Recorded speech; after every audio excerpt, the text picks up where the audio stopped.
បរមម្នាក់គប់មុខលើសមត្ថកិច្ចខណ្ឌរិស័យកែវរងរបួស3នាក់ខណៈម្ដាយប្តឹងឲ្យចាប់ទៅមណ្ឌលកែប្រែរាជធានីភ្នំពេញបរញៀនថ្នាំម្នាក់បានគប់មុខលើសមត្ថកិច្ចនគរបាលខណ្ឌរិស័យកែវបណ្ដាលឲ្យរងរបួសស្រាលចំនួន3នាក់ខណៈពេលដែលម្ដាយរបស់បរញៀនថ្នាំបានប្តឹងសមត្ថកិច្ចពាត់ចាប់យកកូនប្រុសទៅអប់រំនៅមណ្ឌលកែប្រែហេតុការណ៍នេះបង្កឲ្យមានការភ្ញាក់ផ្អើលនៅវេលាម៉ោង2រសៀលថ្ងៃទី19ខែឧសភាឆ្នាំ2025នៅចំណុចផ្លូវបេតុងសង្កាត់គីឡូម៉ែត្រលេខ6ខណ្ឌរិស័យកែវរាជធានីភ្នំពេញបរញៀនថ្នាំរូបនោះពុំត្រូវបានស្គាល់អត្តសញ្ញាណឡើយត្រូវបានសមត្ថកិច្ចនគរបាលខណ្ឌរិស័យកែវប្រដាប់ទៅដោយដំបងនិងខែលនាំគ្នាពាត់ចាប់បញ្ជូនទៅអធិការដ្ឋានខណ្ឌរិស័យកែវតាមព័ត៌មានឲ្យដឹងថានៅមុនពេលកើតហេតុបរញៀនថ្នាំ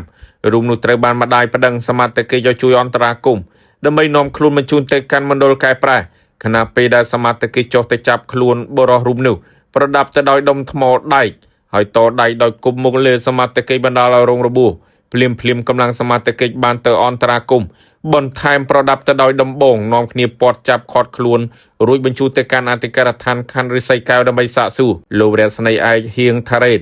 អធិការនគរបាលខណ្ឌរិស័យកែវបានឲ្យដឹងថាកម្លាំងនគរបាលចំនួន3នាក់បានរងរបួសស្រាលបន្ទាប់ពីឪពុកម្ដាយរបស់បរិសុទ្ធញៀនថ្នាំរូបនេះបានប្តឹងសមត្ថកិច្ចឲ្យទៅអន្តរាគមន៍ដើម្បីចាប់បញ្ជូនទៅមណ្ឌលកែប្រែលោកអធិការបានឲ្យដឹងទៀតថាបរិសុទ្ធរូបនោះបានប្រើដុំថ្មនិងដែកគប់មុខលើសមត្ថកិច្ចហើយសមត្ថកិច្ចបានប្រើខែល